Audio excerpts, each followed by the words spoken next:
आप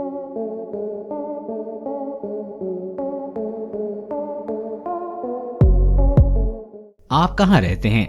इस सवाल के जवाब में आप देश का नाम बताएंगे, लेकिन हम धरती पर एशिया नाम के महाद्वीप पर रहते हैं। आपको पता है कि पहला महाद्वीप कब बना था? असल में वैज्ञानिकों ने जो सोचा था उससे करोड़ों साल पहले धरती का पहला महाद्वीप बना था। ये महाद्वीप 320 से 330 करोड़ साल पहले बना था। ये भी भारत की जमीन से। एक नई स्टडी इस बात का खुलासा किया गया है।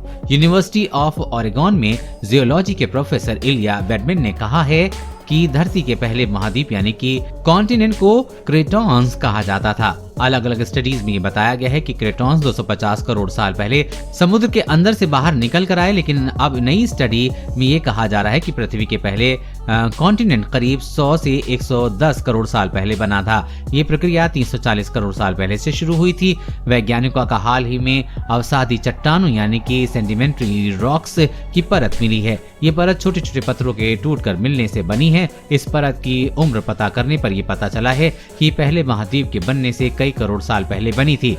यानी समुद्र के नीचे से पहला महाद्वीप 100 से 110 करोड़ साल पहले निकला था। वैज्ञानिक इस बात से सहमत थे कि क्रेटॉन्स समुद्र के अंदर से करीब 300 करोड़ साल पहले निकला था, लेकिन उसकी पुष्टि अब इस परत की खोज के बाद हुई है। इलिया बैडन ने बताया है कि इस समय के महाद्वीप के नीचे आज के समय जैसे टेक्टोनिक प्लेट नहीं थे। ये परतें धरती के क्रस्ट पर ही तैर रही थीं।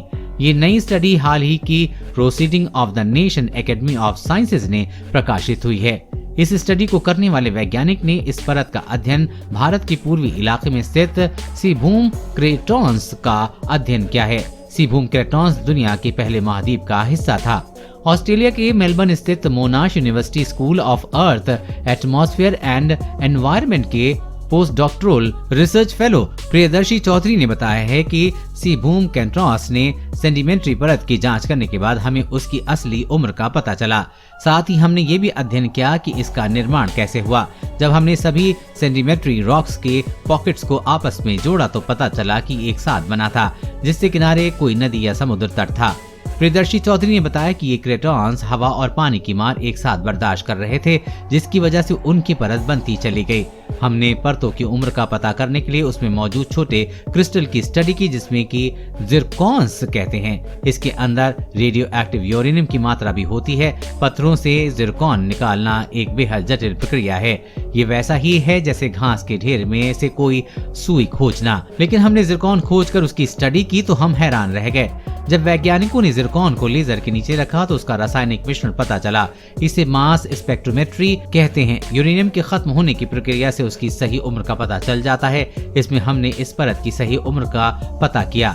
सीबूम क्रेटॉन्स की सही उम्र 320 करोड़ से लेकर 330 करोड़ साल के बीच है। यानी धरती का पहला महाद्वीप इसी समय के आसपास समुद्र से बाहर आया था।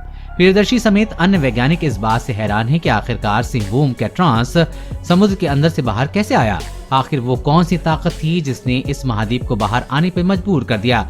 ये जानने के लिए वैज्ञानिकों की टीम ने आग्नेय पत्थर यानी कि इग्नियस रॉक का विश्लेषण किया। ये पत्थर आमतौर पर धरती के अंदर मौजूद गर्म मैग्मा के जमने से बनता है।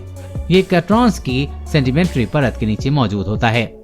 इग्नियस रॉक्स का रासायनिक मिश्रण ये बताता है कि किस समय और कितने तापमान पर बना था। ऐसा क्या हुआ जिसकी वजह से ये पत्थर जमीन के अंदर से निकलकर बाहर की ओर आए। इस स्टडी में जानकारी मिली है कि समुद्री तलहटी में गर्म मैग्मा और उससे निकलने वाले दबाव की वजह से क्रेटॉन्स जमने लगे। अंदरूनी ताकत मिलने की वजह से ये बाहर की ओर उठते चले गए। सबसे ऊपर सिलिका जैसे हल्के धातु आए, उसके बाद हल्की मिट्टी, फिर सेडिमेंट्री रॉक्स आदि। सीबूम क्रेटॉन्स के साथ ही दक्षिण अफ्रीका का काफल क्रेटॉन्स, ऑस्ट्रेलिया का पिलबरा क्रेटॉन्स बना था। ये तीनों क्रेटॉन एक साथ समुद्र से बाहर आए थे। उनकी उम्र 300 करोड़ साल से भी ज्यादा है। हालांकि ये बात नहीं पता चल पाई कि कौन सी जमीन का टुकड़ा कब निकला, ये किस टुकड़े से पहले निकला। देश और दुनिया की हर अपडेट पाने के लिए चैनल को सब्सक्राइब करें।